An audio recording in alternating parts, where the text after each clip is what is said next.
दिया जाएगा। देखिए डीमन मास्टर, आप जितना मुझे बुद्धू समझते हो उतना तो मैं हूँ नहीं। जिस पर शाओशियान कहने लगा कि मैं एक नेशनल डीमन मास्टर हूँ, अगर मैं तुम्हें यहाँ भी खत्म कर दूँ तो कोई मुझे सवाल नहीं पूछेगा। मैं अभी के अभी तुम्हें यहाँ पर एग्जीक्यूट करके बाद में उसका रिपोर्ट कर सकता हूँ। जिसके बाद वो गुस्से में आकर एक पेड़ पर ही अपने स्पिरिचुअल ब्रश से अटैक कर देते हैं। टाइगर देखता है कि उनकी हल्की सी मूव ने उस पेड़ को काट दिया है। वो खुद से ही कह रहा था कि बाप रे, इस बार तो मैंने बहुत ही खूंखार पार्टी से पंगा लिया है। अब तो ना ही मैं यहाँ से भाग सकता हूँ और ना ही प्याज वाले बॉम्ब फोड़ सकता हूँ। जिसके बाद वो शाओशियान से बड़े ही प्यार से कहने लगा कि सीनियर, मैं तो आपके साथ कहीं पर भी जाने के लिए तैयार हूँ, लेकिन प्लीज आप स्पिरिचुअल ब्रश निकाल कर मुझे डराया न करो। और हाँ, साथ ही आपको मेरे से एक वादा करना होगा कि रेड पर्ल को बाहर निकालते वक्त आप मेरी गर्दन कलम नहीं करोगे। जिस पर शाओशियान कहने लगे कि अगर तुम मेरी हर बात मानोगे तो मैं तुम्हें कभी तकलीफ नहीं दूंगा। इधर टाइगर सोच रहा था कि अगर मैं इस बंदे के साथ जाऊँ तो मुझे खाने पीने की बिल्कुल भी टेंशन नहीं होगी, जो ये खाएगा वही मुझे मिलेगा। अरे वाह, ये तो मेरे लिए बहुत ही फायदे की डील हो गई। इधर शाओशियान वहाँ से बाहर जाने का रास्ता ढूंढने में लगे हुए थे तो टाइगर भी एटीट्यूड दिखाते हुए कहने लगा कि मेरे ख्याल से शाओशियान रास्ता भूल चुके हैं, मगर सीनियर चाहे तो मुझसे मदद मांग सकते हैं। हालांकि शाओशियान उसकी बकवास बातों का कोई जवाब नहीं देता। टाइगर कहता है, सीनियर प्लीज मान जाओ ना यार, अगर मैं आपकी मदद करूँ तो आप भी पुराने सारे गिले शिकवे भूल जाना। जिसके बाद वो एक मेंढक को बाहर निकाल लेता है। शाओशियान उस मेंढक को देखकर कहने लगे कि ये तो एक मॉन्स्टर है। जिस पर टाइगर कहने लगा, सीनियर आप प्लीज ज्यादा जोर से बात मत करो, ये माउंटेन स्पिरिट काफी ज्यादा सेंसिटिव होते हैं, अगर इसे गुस्सा आया तो ये हमें बिल्कुल भी रास्ता नहीं दिखाएगी। जिसके बाद ये दोनों भी उछलते कूदते हुए उस मेंढक को फॉलो करना शुरू कर देते हैं और अब ये लोग पूरे दिन का सफर तय करके फाइनली उस माउंटेन से बाहर आ चुके थे। शाओशियान कहने लगे कि मुझे तो यकीन ही नहीं हो रहा कि उस छोटे से मेंढक ने हमें नाइन बेंड वैली से बाहर निकलने में मदद की। तो टाइगर कहते हैं, चलो एटलीस्ट आपको मुझ पर भरोसा हो गया, अब आप इसे भी थोड़ा सा थैंक यू बोल दीजिए। लेकिन शाओशियान मॉन्स्टर्स से कभी थैंक यू नहीं बोलता। वो कह रहा था, देखो हम एक विलेज के पास आ चुके हैं, अब यहीं पर हमें रात काटनी पड़ेगी। टाइगर तो विलेज का नाम सुनकर काफी ज्यादा खुश हो गया। वो कहता है, यहाँ पर मुझे ढेर सारा खाना मिलेगा, चलो चलो जल्दी चलो वरना होटल्स बंद हो जाएगी। लेकिन ये लोग देखते हैं कि वो टाउन तो पूरी तरह से वीरान पड़ा है। टाइगर कहता है, सीनियर ये विलेज तो मुझे काफी स्ट्रेंज नजर आ रहा, यहाँ पर कुछ ज्यादा ही खामोशी है।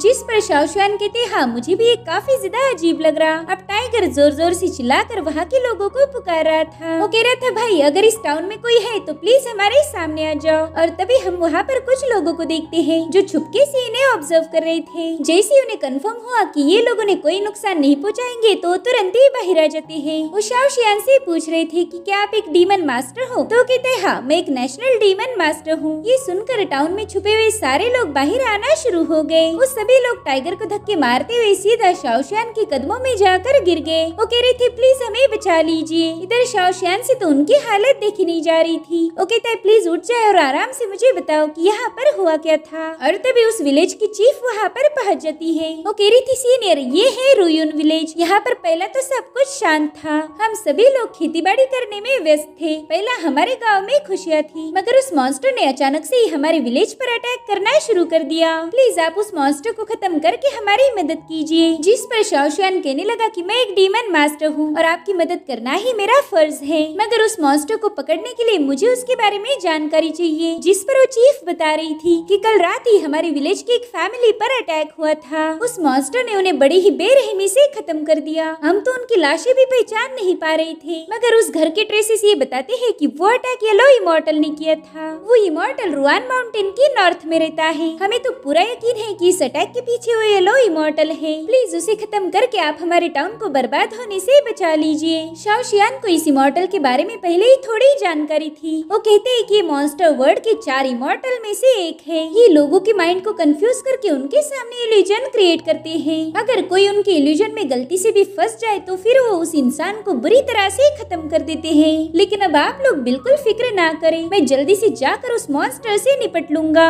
जिसके बाद वो बड़ी ही तेजी से माउंटेन की तरफ निकल पड़े। टाइगर कह रहा था कि एटलीस्ट हमने वहाँ पर खाना तो खाना ही चाहिए था। मुझे तो ये समझ नहीं आ रहा कि आप भूखे पेट काम कैसे कर लेते हो। भाई मेरे से तो भूख बिल्कुल भी बर्दाश्त नहीं होती। देखो जिंदगी बहुत छोटी है, तो हमने हर एक पल का यूज करके खुद को हैप्पी रखना चाहिए। जिस पर शाओशियान कहने लगा कि रूल्स के अकॉर्डिंग चलकर जस्टिस दिलाना ही मेरा हैप्पीनेस है। जिस पर टाइगर कहता है कि आज तो आपको आपकी ड्यूटी निभाने में काफी ज्यादा मुश्किल होने वाली है, क्योंकि मुझे तो येलो इमॉर्टल सुनने में ही ज्यादा खतरनाक लग लग रहा। और अगर दिल की बात कहूँ तो मुझे बिल्कुल नहीं लगता कि आप उस येलो इमॉर्टल को हरा पाओगे। उतने में ही अचानक से टाइगर के पाँव पर एक रस्सी बंधकर उसे हवा में उछाला जाता है। वेल, टाइगर को तो लग रहा था कि ये काम शाओशियान का है। वो कह रहा था, सीनियर, अरे मैं तो मजाक कर रहा था। मैं जानता हूँ कि आप उस येलो इमॉर्टल की छुट्टी कर दोगे। अब प्लीज मुझे नीचे उतार दो। मगर उसे पेड़ पर लटकाने का काम शाओशियान ने नहीं बल्कि एक बच्चे ने किया था। वो बच्चा कह रहा था कि येलो इमॉर्टल कोई मॉन्स्टर नहीं, ना ही उसने किसी को खत्म किया है, लेकिन ये बात तुम्हारे जैसे डीमन मास्टर के पल्ले नहीं पड़ेगी। और अब वो गुस्से में शाओशियान पर एक पत्थर हिट करके वहाँ से भाग जाता है। मगर वो पत्थर शाओशियान को नहीं बल्कि टाइगर की ही खोपड़ी पर जाके लग गया था। वो गुस्से में कह रहा था कि बस एक बार वो बच्चा मेरे हाथ लग जाए, उसका सिर भी मैंने नहीं फोड़ा तो मेरा नाम बदल देना। और तभी टाइगर की नजर पड़ी रुयुन माउंटेन पर। वो कह रहा था, सीनियर देखो ना, ये माउंटेन तो काफी ज्यादा ऊंचा है। अब वहाँ तक पहुँचने के लिए हमें 2 दिनों का वक्त तो लग ही जाएगा। और तभी अचानक से उसकी रस्सी कटकर वो सीधा नीचे पटक गया था। वो कह रहा था, सीनियर जब से आपसे मेरी मुलाकात हुई तभी से मेरा बुरा वक्त शुरू हो चुका है। मेरे ख्याल से हमने वापस जाकर खाना पीना खा के सो जाना चाहिए। कल सुबह दोबारा से इस माउंटेन की चढ़ाई करेंगे। मगर शाओशियान तो बस उसे घूरे जा रहा था। टाइगर कहता है, क्या बॉस ऐसे क्यों घूर रहे? और उसी वक्त शाओशियान ने अपने लॉकिंग स्पेल को हटा दिया, जिससे टाइगर दोबारा से एक बार बलून जैसा फूल चुका था। साथ ही वो बलून जैसे हवा में फ्लोट करने लगा। तो शाओशियान तुरंत ही उसका पाँव पकड़ लेता है।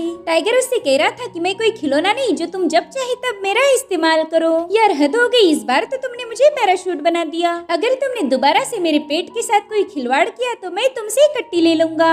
अब ये लोग थोड़ी देर में माउंटेन पर पहुंच जाते हैं। वहाँ जाते ही शाओशियान ने अपना स्पेल दोबारा से सील कर दिया। टाइगर शाओशियान से कह रहा था कि पिछली बार तुमने मेरा शर्ट फाड़ा था और इस बार मेरी पतलून फटते फटते बच गई है। मगर शाओशियान उसकी कोई बातों पर ध्यान नहीं दे रहा था। वो देखता है कि उनके सामने तो बहुत ही थिक फॉग है। तो शाओशियान ने तुरंत ही अपनी पावर्स का यूज करके उस फॉग को हटा दिया।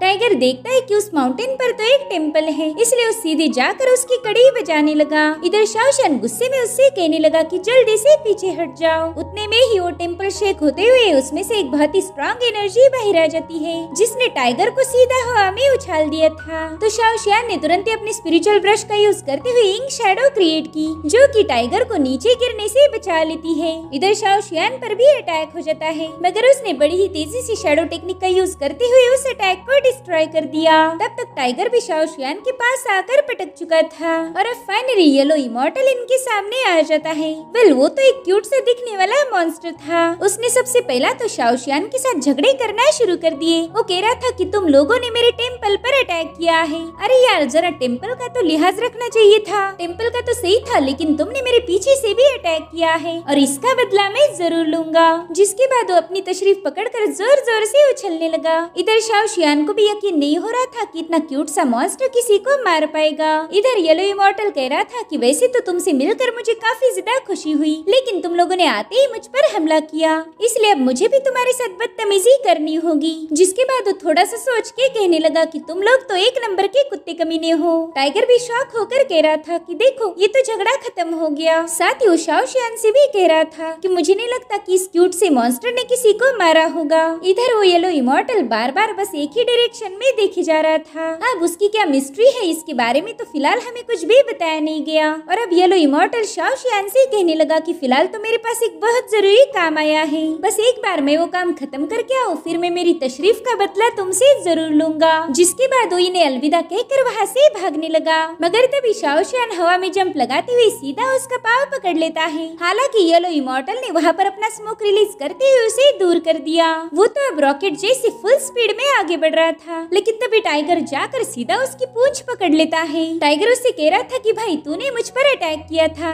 इसलिए अब तू भी बिना मार खाए यहाँ से नहीं जाएगा। इधर शाओशियान भी इंक शैडो का यूज करते हुए इन दोनों का पीछा कर रहा था। साथ ही उसने येलो इमॉर्टल पर इंक ब्लो से अटैक करना शुरू कर दिया, मगर येलो इमॉर्टल यहाँ से वहाँ छलांगे लगाते हुए उसके हर एक अटैक को डॉज कर देता है। इधर वो टाइगर से कह रहा था, कुत्ते जल्दी से मेरी पूंछ छोड़ दे, मगर टाइगर उसकी एक नहीं सुनता। वो कहता है तू जितना भागेगा उतना ही मुझे मजा आएगा। इसलिए येलो इमॉर्टल अपने सामने आने वाली हर एक चीज पर टाइगर को पटकना शुरू कर देता है। टाइगर के मुंह पर कटोरा पतीले सब जाके लग रहे थे, जिससे उस बेचारे की हालत खराब हो जाती है। मगर फिर भी उसने येलो इमॉर्टल की पूंछ नहीं छोड़ी। वो शाओशियान से कह रहा था, भाई अगर तेरे में जरा भी दम है तो इसे रोक के दिखा। इधर शाओशियान भी बड़ी ही तेजी से भाग रहा था। वो कहता है कि येलो इमॉर्टल तो हद से ज्यादा तेज निकला। होगा। मेरे ख्याल से इसने चारों इमॉर्टल्स की ब्लड लाइन को परफेक्टली इनहेरिट किया है। जिसके बाद शाओ शुआन ने हवा में जंप लगाते हुए अपने स्पिरिचुअल ब्रश से कुछ एनर्जी रिलीज करना शुरू कर दी। उसकी इंक शैडोज बड़ी ही तेजी से जाकर येलो इमॉर्टल को कैप्चर करने की कोशिश करती है। तब तक शाओ शुआन